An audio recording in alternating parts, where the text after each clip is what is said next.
और अब कुछ नजर डालेंगे शहर कायद की अमन अमान की सूरत हाल पर। आपको बताएं कि शहर कराची में खून की होली जारी है। शहर कायद की सड़कों पर माए नौजवान बेटों की लाशें उठा उठा कर थक गईं।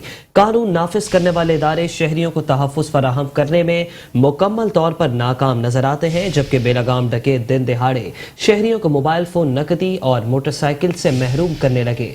आवाम सिर्फ बेबसी की तस्वीर बन गए। कराची के इलाके कश्मीर रोड पर घर की दहलीज पर डकैती के दौरान नौजवान के कत्ल ने हर आंख अश्कबार कर दी। अहले खाना शिद्दत गम से निढाल है।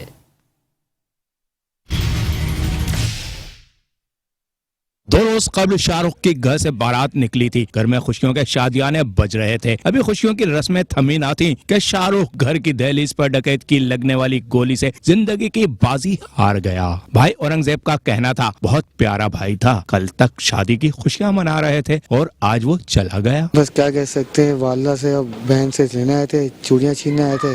भाई बाहर आया उनको बचाने के लिए और गोली मार दी। जी बहुत छोटा था, 11 साल छोटा था। शाहरुख और उसके भाई बाबर का वलीमा पीर के रोज एक साथ था। बाबर का कहना था, शाहरुख घर का शहजादा था, यकीन नहीं आ रहा वो चला गया। 10 जनवरी को हमारा वलीमा हुआ, उससे पहले इसकी शादी हुई। जुमरात को हफ्ते को मेरी बारात थी और वलीमा साथ था। बस हमें नहीं समझ में आई थी कि ये अचानक से हो जाएगा। बहुत अफसोस हो रहा है। मेरा प्यारा भाई, मेरा चांद जैसा भाई चला गया मन से। कुछ अल्फाज नहीं है, मैं क्या अल्फाज बोलूं। शाहरुख के बहनोई और कजन का कहना था, कानून की गिरफ्त मुजरिमों पर मजबूत न होने से ऐसे वाकयात जन्म ले रहे हैं। जरूरत मुजरिमों को कैफरे किरदार तक पहुंचाने की है। कानून में इतने झोल हैं, ये लोग बच जाते हैं। ये लोग 100 मर्डर करके बच जाते हैं। ये तो मामूली सा एक मर्डर है। 100 200 बंदे मार के बच जाते हैं। जुल्म ये है इस मुल्क के अंदर।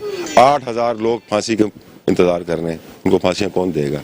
आप सजा नहीं दोगे, लोग कानून अपने हाथ में लेंगे और लेना शुरू हो गए लोग। आप देख रहे हैं मुल्क में लोग कानून अपने हाथ में लेंगे। हमें इंसाफ नहीं मिलेगा, हम खुद इंसाफ लेंगे। फाटा में क्यों जराइम नहीं होते? उन इलाकों में फौरी इंसाफ मिलता है लोगों को, एक दिन में अगले इंसाफ देते हैं। बच्चा तो माशाल्लाह वो तो शहजादा था हमारा, बहुत प्यारा बच्चा था। लेकिन वही मैं इनकी बात को कंटिन्यू करूंगा कि यहाँ पे मतलब वो खुद ही करना पड़ेगा कि अपने साथ गन लगाएं और लोगों के साथ अपनी हिफाजत करना शुरू करें।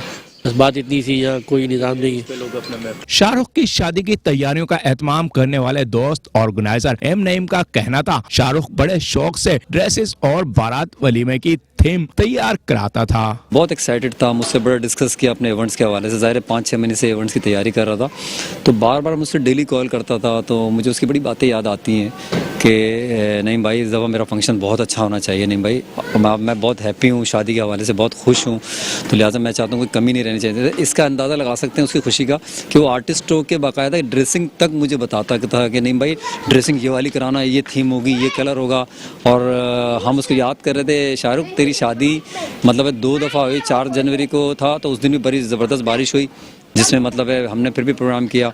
शाहरुख के माँ बहन रक्शे में घर के सामने उतरे ही थे कि डकैत ने उन्हें डकैती की नजर से हाथों में पहनी सोने की चूड़ियां उतरवाई। तो माँ ने बेल बजाई, जिस पर शाहरुख घर से बाहर निकला ही था कि डकैत की फायरिंग से जान की बाजी हार गया।